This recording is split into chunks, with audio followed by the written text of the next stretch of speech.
Bapa, kami tahu bahwa tujuan hidup kami adalah menyenangkan hati-Mu. Sedari awal Engkau menciptakan kami, tujuan hidup kami, tujuan keberadaan kami adalah untuk kemuliaan-Mu, untuk menyenangkan Engkau. Kendati setiap kami menyadari bahwa ketika dosa hadir dan ketika dosa melingkupi setiap kami senantiasa tidak memuliakan Engkau, bahkan kami berjalan jauh dari tujuan hidup kami untuk menyenangkan Engkau. Karena itu kami datang ke hadapan-Mu sebagai orang-orang yang telah ditebus oleh Kristus, datang merenungkan kebenaran firman-Mu untuk membawa setiap kami kembali melihat tujuan daripada hidup kami, tujuan daripada keberadaan kami, tujuan kami di tengah-tengah pergumulan kami, di tengah-tengah penderitaan, di tengah-tengah pencobaan, setiap yang kami hadapi di tengah-tengah dunia ini. Terima kasih ya Bapa. Kami siap untuk mendengarkan firman-Mu. Urapilah hamba-Mu, urapilah setiap kami. Dalam nama Tuhan Yesus Kristus kami berdoa. Amin. Jemaat dipersilakan duduk kembali.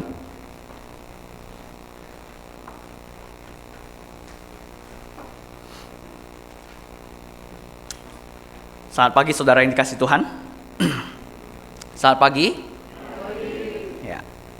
Mari kita sama-sama membuka kebenaran firman Tuhan. Kita membuka Alkitab kita yang terambil dari surat Ibrani. Surat Ibrani pasalnya yang kedua, ayatnya yang ke-10 hingga yang ke-18. Surat Ibrani pasalnya yang kedua, ayatnya yang ke-10 hingga yang ke-18. Kita akan membacakan secara silih berganti. Saya akan bacakan ayat yang ke-10. Bapak-bapak dan kaum pria akan membacakan ayat yang ke-11. Lalu ibu-ibu dan kaum wanita ayat yang ke-12. Begitu seterusnya sampai ayat yang ke-18. Ibrani pasalnya yang kedua, ayat yang ke-10 hingga yang ke-18. Sebab memang sesuai dengan keadaan Allah yang baginya dan olehnya segala sesuatu dijadikan, yaitu Allah yang membawa banyak orang kepada kemuliaan juga menyempurnakan Yesus yang memimpin mereka kepada keselamatan dengan penderitaan.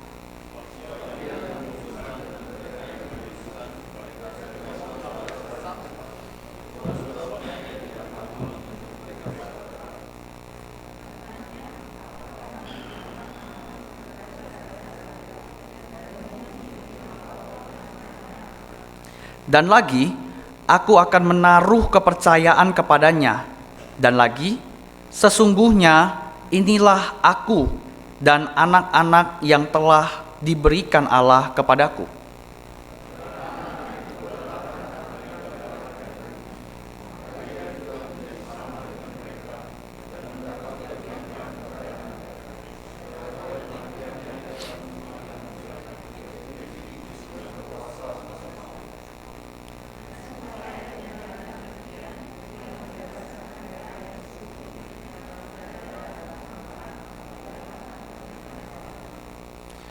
Sebab sesungguhnya bukan malaikat-malaikat yang dikasihani, yang ia kasihani, tetapi keturunan Abraham yang ia kasihani.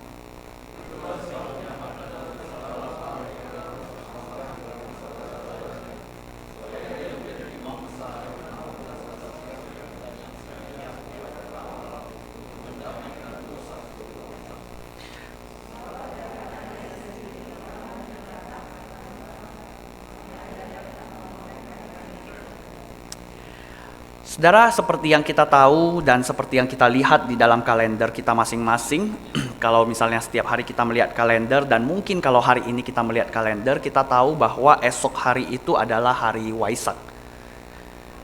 Di Indonesia kita memiliki banyak agama dan salah satunya adalah agama Buddhis, dan kemudian pemerintah Indonesia memutuskan juga untuk dapat merayakan Waisak di tengah-tengah Indonesia. Kita tahu bahwa Waisak ini adalah sebuah hari perayaan yang dilakukan oleh umat Buddhis atas 3 kejadian yang penting, memperingati 3 kejadian yang penting. Yang pertama adalah kelahiran daripada tokoh utama yang ada. lalu kemudian pencerahan atau petapaan, atau kemudian meditasi yang dilakukannya hingga akhirnya dia mendapatkan gelar itu. Dan yang ketiga adalah wafatnya tokoh utama daripada agama tersebut. Nah, salah satu dari 3 kejadian tersebut, yakni masa pertapaan atau masa meditasi, ada satu kejadian yang sangat menarik dan yang cukup terkenal kisahnya bagi setiap orang. Boleh tolong mic saya kayaknya agak bergaung deh. Nah, singkatnya, kejadian yang terjadi pada saat tokoh utama ini akan bermeditasi adalah karena dipicu oleh kejadian di mana dia melihat orang-orang prasejahtera yang menderita, hidup dalam penderitaan. Dia, tokoh utama ini, awalnya dia tinggal di dalam kerajaan karena memang dia adalah anak penguasa, putra mahkota. Kemudian dia turun, dia pergi ke kota, dia pergi melihat masyarakat yang ada, dan kemudian dia melihat beberapa masyarakat hidup sakit-sakitan, yang ekonominya di bawah itu sakit-sakitan, kemudian banyak yang mengemis dan banyak yang menderita. Akhirnya di sana dia tersentuh dan kemudian dia mengambil waktu untuk dapat bermeditasi atau bertapa. Setelah selesai, kemudian setelah selesai dalam beberapa tahun dia bermeditasi, dan kemudian dia mencapai satu tingkat atau satu title yang hari ini disebut dengan Buddha. Jadi Buddha itu bukan agama, tapi Buddha itu adalah title, adalah sebuah jabatan atau sebuah pencapaian daripada seseorang. Di sana kemudian akhirnya setelah itu dia mengajarkan beberapa pengajaran-pengajaran yang kemudian direnungkannya dan dibagikannya kepada pengikut-pengikutnya pada saat itu. Awalnya hanya 2 dan kemudian berkembang semakin banyak. Salah satu pengajarannya yang kita cukup tahu atau kita cukup tidak asing dengan pengajaran tersebut adalah melepaskan keinginan. Melepaskan keinginan. Kenapa harus melepaskan keinginan? Karena dia menyadari bahwa melepaskan keinginan, seseorang dapat menikmati hidup secara baik, secara bebas. Ketika ada keinginan, semua orang menjadi serakah. Ketika ada keinginan, semua orang menjadi saling menjatuhkan. Ketika ada keinginan lalu tidak tercapai, maka seseorang akan hidup atau menjalani kehidupannya dengan perasaan yang menderita. Karena itu dia kemudian mengatakan bahwa melepaskan keinginan adalah bagian daripada seseorang untuk dapat mencapai satu tingkatan manusia yang sempurna. Dan kemudian dia kemudian menjelaskan bahwa penderitaan di tengah-tengah dunia ini adalah diakibatkan karena keinginan. Keinginan yang membawa kemudian kepada karma dan kemudian membawa kepada penderitaan. Nah, saudara, dari sini kita bisa paham bahwa konsep berpikir yang ditanamkan adalah penderitaan sebagai akibat. Penderitaan adalah akibat. Kita tahu bahwa keinginan, keserakahan, perbuatan jahat mengakibatkan seseorang mengalami penderitaan. Apakah kita setuju dengan hal itu? Ya, kita setuju bahwa penderitaan adalah akibat dari perbuatan salah, perbuatan dosa, perbuatan jahat. Kita setuju dengan itu. Tapi tidak sepenuhnya setuju dengan hal itu.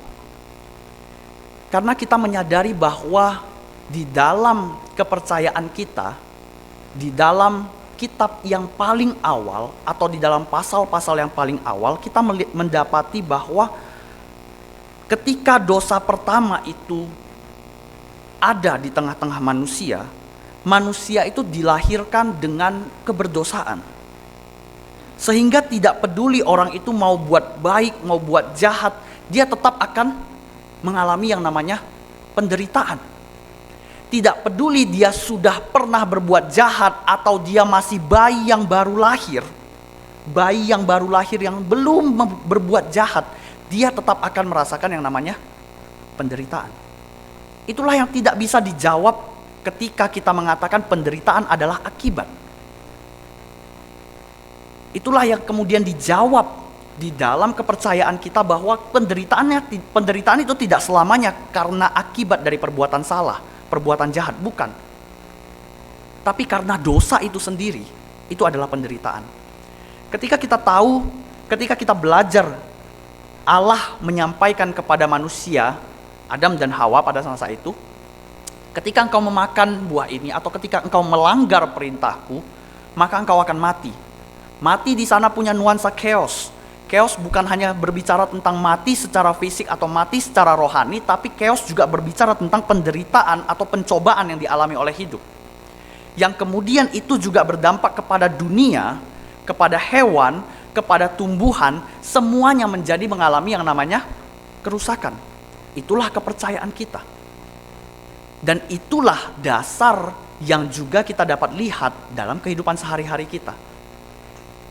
Bagian-bagian yang tidak bisa dijawab penderitaan sebagai akibat, dapat dijawab dengan penderitaan adalah esensi daripada dosa itu. Namun Bapak Ibu yang dikasihi oleh Tuhan, menariknya di dalam bagian yang kita baca barusan, di dalam surat Ibrani ini, penulis menambahkan satu pandangan tentang penderitaan.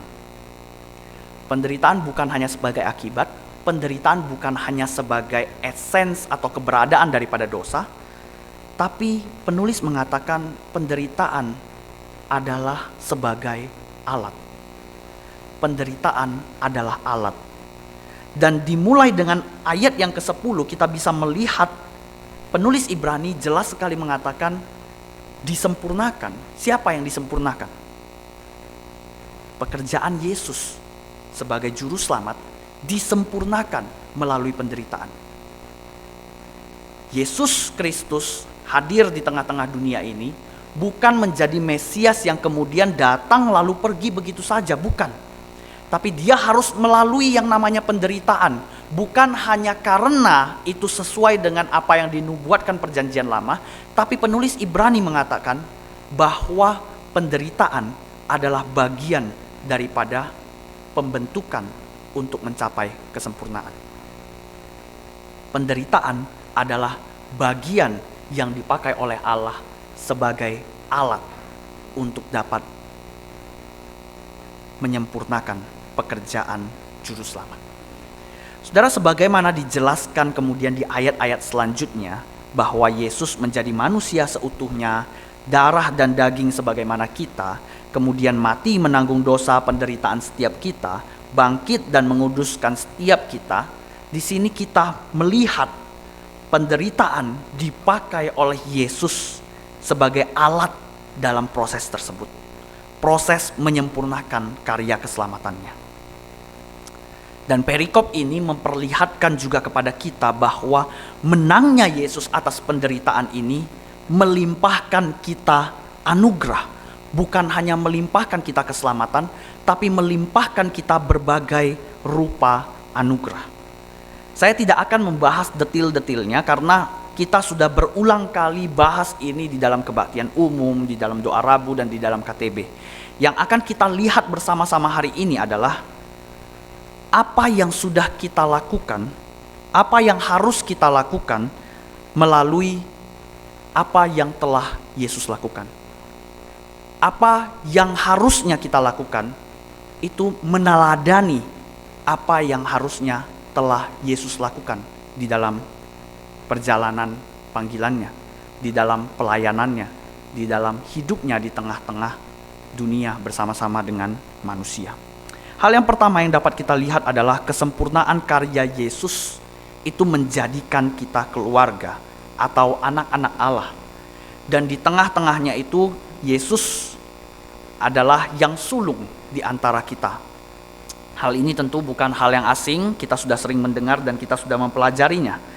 Namun Bapak Ibu, jemaat semua yang dikasihi oleh Tuhan, di sini kita bisa belajar bahwa yang sulung atau yang lebih dewasa itu mengambil tanggung jawab untuk saudaranya dan membimbing saudaranya. Yang sulung mengambil tanggung jawab dan membimbing saudaranya. Maka Bapak Ibu yang dikasihi oleh Tuhan, ketika kita berkata atau berbicara tentang relasi kita sebagai umat Allah, sebagai satu keluarga dalam Kristus, sebagai umat di dalam satu gereja, maka bagi setiap kita yang mengatakan diri kita dewasa secara rohani, kita punya tanggung jawab. Tanggung jawab untuk apa? Untuk membimbing saudara-saudara kita, untuk memperkenalkan Kristus lebih dalam lagi kepada saudara-saudara kita. Bukan kemudian kedewasaan rohani menjadi satu bagian yang kita bangga-banggakan atau kita pamer-pamerkan, bukan. Justru di dalam kedewasaan rohani itu kita terpanggil untuk memiliki tanggung jawab atas hidup saudara kita. Itulah artinya menjadi dewasa secara rohani. Menjadi yang sulung, menolong dan membimbing saudara kita.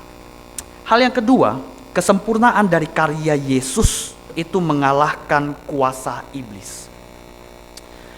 Iblis tidak lagi berkuasa atas diri kita, kita tahu hal itu. Jadi dari sini kita sangat mengetahui bahwa kita punya potensi untuk berubah. Karena iblis tidak lagi membelenggu kita. Artinya kita bisa berjalan, kita bisa lepas dari cengkraman daripada iblis itu. Karena kita tidak lagi diikat oleh kuasa iblis, maka kita punya potensi untuk berjalan kembali kepada tujuan Allah menciptakan kita. Bahkan kalahnya kuasa iblis atas diri kita itu memberikan kita kemampuan secara aktif untuk mendatangi pembentukan Allah.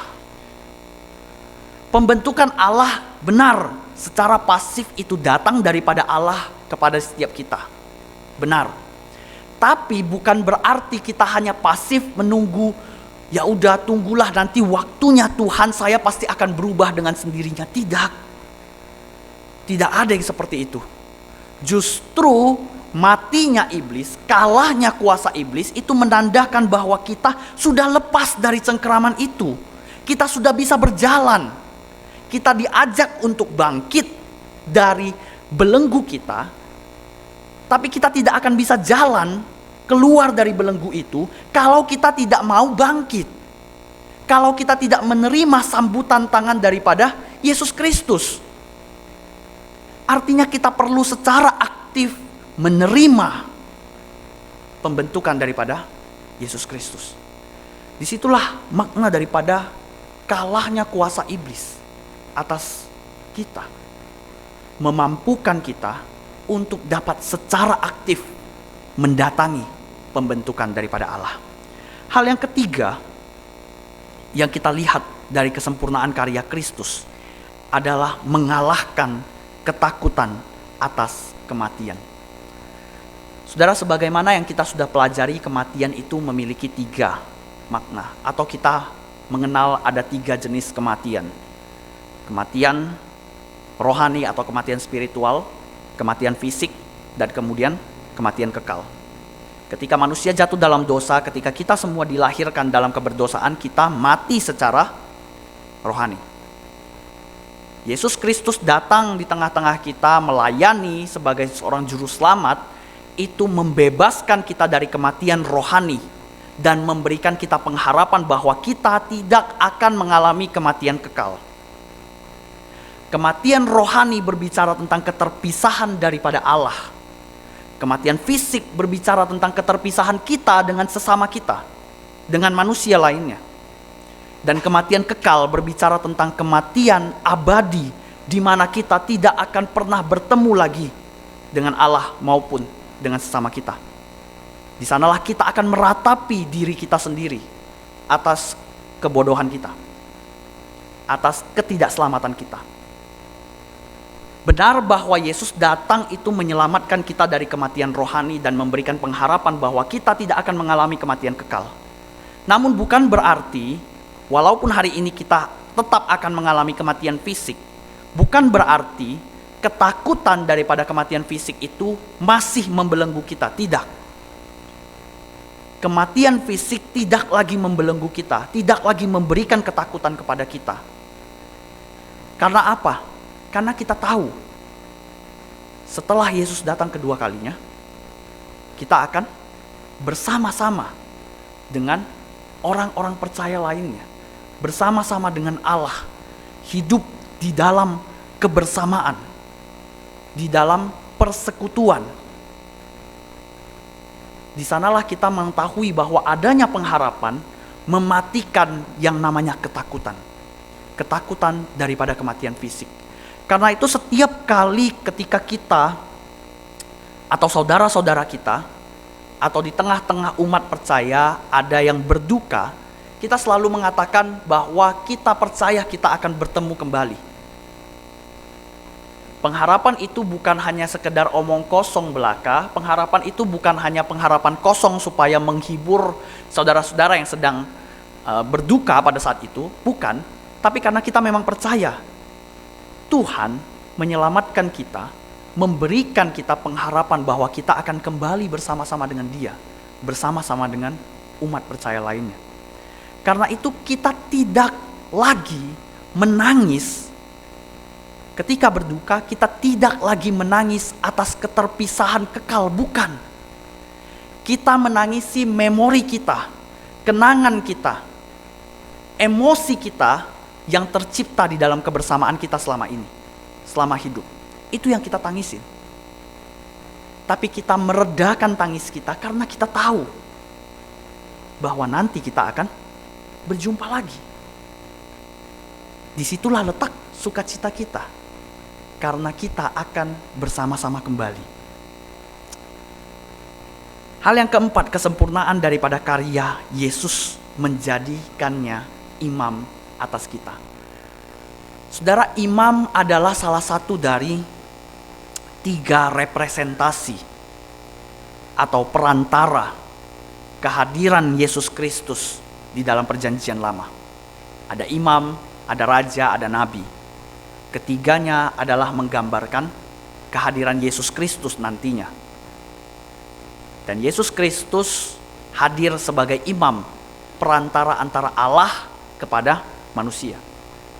Antara Allah kepada manusia. Raja adalah representasi keberadaan Allah di tengah-tengah manusia, penguasa. Nabi adalah perantara manusia kepada Allah. Manusia kepada Allah, imam Allah kepada manusia, nabi manusia kepada Allah. Disinilah kita melihat bahwa ketika surat Ibrani mengatakan Yesus Kristus sebagai imam, penulis Ibrani menyadari bahwa Yesus Kristus adalah perantara yang membawa perdamaian antara manusia dengan Allah. Di tengah-tengah keselamatan yang telah dikerjakan oleh Allah, yang kemudian kita tahu kemudian panggilan terakhir Yesus kepada setiap murid-murid adalah pergi, mengabarkan Dia kepada seluruh bangsa. Yang artinya apa? Bukan kita pergi memberikan keselamatan kepada seluruh bangsa, bukan. Kita tidak menjadi perantara keselamatan, bukan. Kita menjadi perantara yang memperkenalkan Sang Juru Selamat. Kita menjadi perantara yang memperkenalkan Yesus kepada orang-orang lain. Artinya keselamatan atau karya keselamatan yang telah dilakukan oleh Yesus secara sempurna itu bukan hanya memberikan kita keselamatan, namun menjadikan kita duta yang membawa Sang Juru Selamat kepada setiap orang-orang yang ada di sekitar kita. Itulah sebabnya setiap kali di dalam khotbah-khotbah yang kita sampaikan, khotbah-khotbah yang disampaikan di mimbar ini, khotbah-khotbah yang disampaikan di dalam gereja ini, kita selalu mengajak, mengencourage, menyemangati kita semua. Untuk apa? Untuk dapat mengerjakan panggilan kita sebagai perantara yang memperkenalkan Yesus Kristus kepada setiap orang.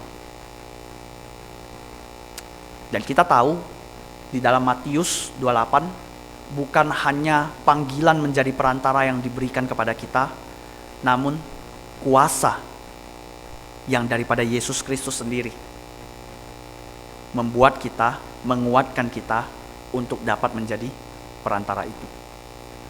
Artinya, Yesus Kristus tidak pernah menjadi bos yang hanya menyuruh untuk mengerjakan,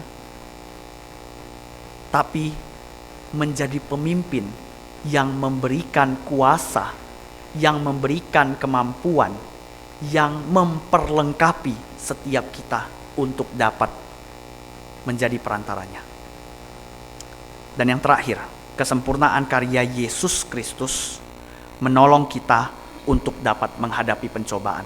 Saudara, ini bulan lalu sudah sempat saya singgung dan kita sudah belajar bersama bahwa kehadiran Kristus, Yesus Kristus menjadi serupa dengan kita, menjadi sama dengan kita, agar setiap kita dapat menjadi sama dengan Dia. Menjadi sama bukan berarti kita menjadi juru selamat, menjadi sempurna seperti Dia, menjadi Sang Mesias sebagaimana Yesus, bukan. Tapi menjadi sama seperti Dia adalah kembalinya kita kepada natur kita sebagaimana kita diciptakan awalnya. Kita telah mempelajari ketika kita diciptakan, ketika kita hidup, harusnya kita jalurnya adalah kemudian menguduskan diri dan dipermuliakan, hidup bersama-sama dengan Allah. Tapi di tengah-tengah sini kita mengalami kejatuhan. Jalur kita berubah. Kita jatuh dari jalur yang berubah ini. Untuk kembali ke jalur yang utama ini, kita harus diselamatkan oleh Yesus Kristus, supaya kita kembali kepada jalur utama kita. Setelah diselamatkan oleh Yesus Kristus, kita masuk kembali kepada jalur itu, yaitu pengudusan hidup. Ketika kita percaya kepada Yesus Kristus, menerimanya sebagai Tuhan dan Juru Selamat, dan kemudian kita mengambil diri untuk dapat dibaptis di gereja, dibaptis di tengah-tengah umat orang percaya, kita tidak selesai sampai di situ. Perjalanan kita masih terus berlanjut. Kita kembali ke jalur utama, yaitu pengudusan hidup.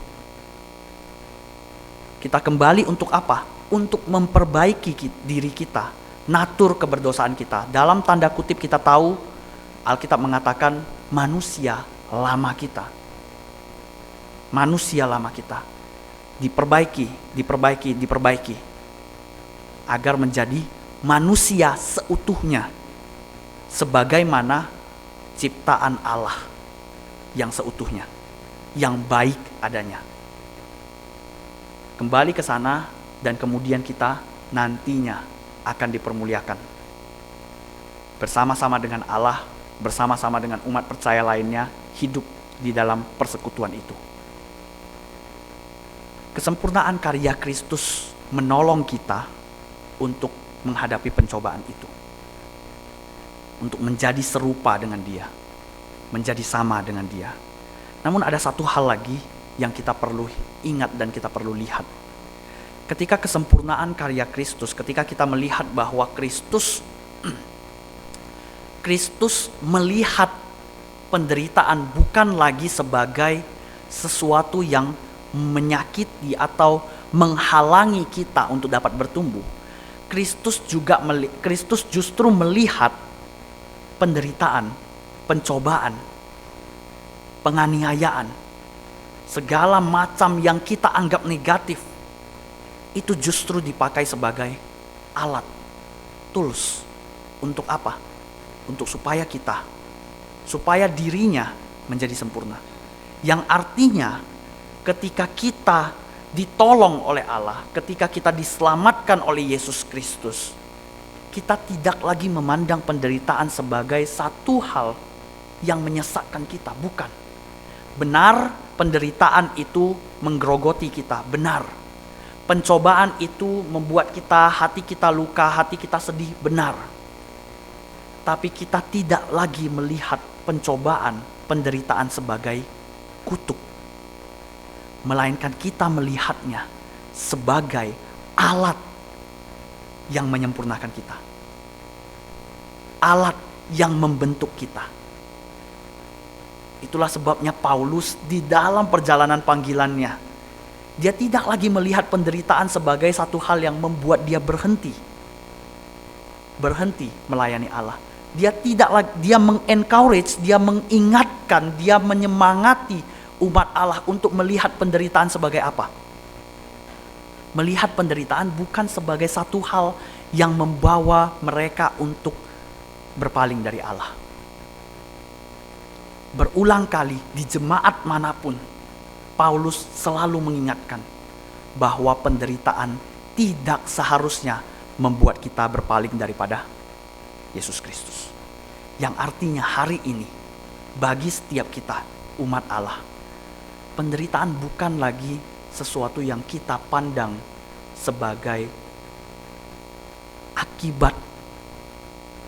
Bukan hanya sebagai akibat benar, kalau misalnya kita melakukan perbuatan salah, ya kita akan menerima akibatnya benar.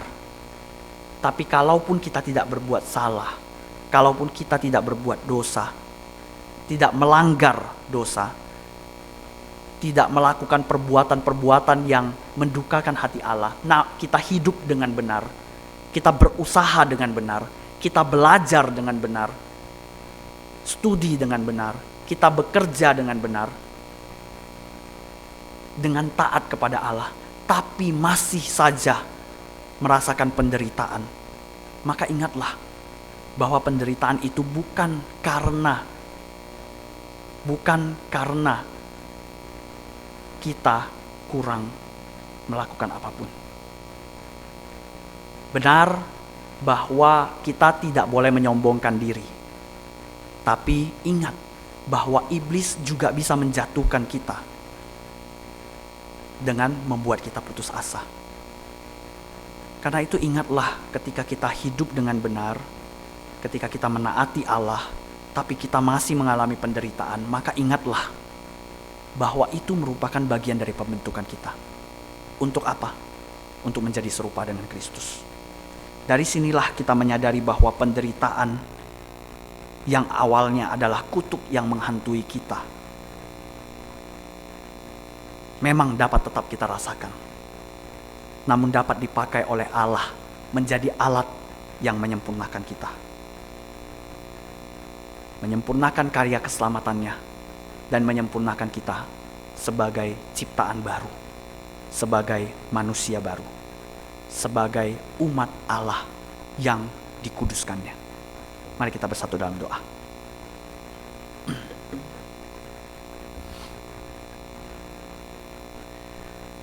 Bapa Maha Kasih, kami bersyukur ketika Engkau menyelamatkan kami. Kendati di tengah-tengah perjalanan kami yang begitu panjang, bertahun-tahun menjadi seorang Kristen, mempercayai Tuhan Yesus Kristus sebagai juru selamat satu-satunya dalam hidup kami, kami tidak luput dari jatuh bangunnya iman kami. Kami tidak luput dari jenuhnya, hilangnya perasaan di mana Engkau menyelamatkan kami. Kami datang di hadapan-Mu mensyukuri bahwa Engkau mengingatkan kami melalui surat Ibrani ini. Mengingatkan kami bagaimana kesempurnaan karya-Mu itu begitu luar biasa. Bukan hanya menyelamatkan kami lalu meninggalkan kami, namun menyelamatkan kami dan kemudian membentuk kami. Oleh karena itu kami datang ke hadapan-Mu, menyadari bahwa pembentukan kami belum selesai. Memohon agar Roh-Mu yang kudus memimpin setiap kami di dalam pembentukan itu. Membawa setiap kami tidak lagi memandang pesimis segala sesuatu yang terjadi di tengah-tengah kehidupan kami. Justru membawa kami melihat bahwa apapun dapat Engkau pakai untuk dapat membentuk kami, termasuk melalui penderitaan. Kami datang ke hadapan-Mu. Kami menyadari seringkali kami mengeluh. Seringkali kami enggan untuk dapat merasakan penderitaan. Hari ini Engkau mengingatkan kami bahwa penderitaan dapat Engkau pakai untuk dapat menyempurnakan setiap kami. Oleh karena itu kami mau tunduk di hadapan-Mu. Kami ingin diberikan kekuatan daripada Roh-Mu yang kudus, agar setiap kami bukan hanya menjadi orang-orang yang senantiasa mengeluh, tapi kami justru bisa mensyukuri adanya penderitaan dalam hidup kami. Kami dapat melihat Kristus melalui setiap penderitaan kami. Inilah setiap doa kami. Kami panjatkan hanya dalam nama Tuhan Yesus yang menyelesaikan karyanya yang sempurna menyelamatkan setiap kami. Kami berdoa. Amin.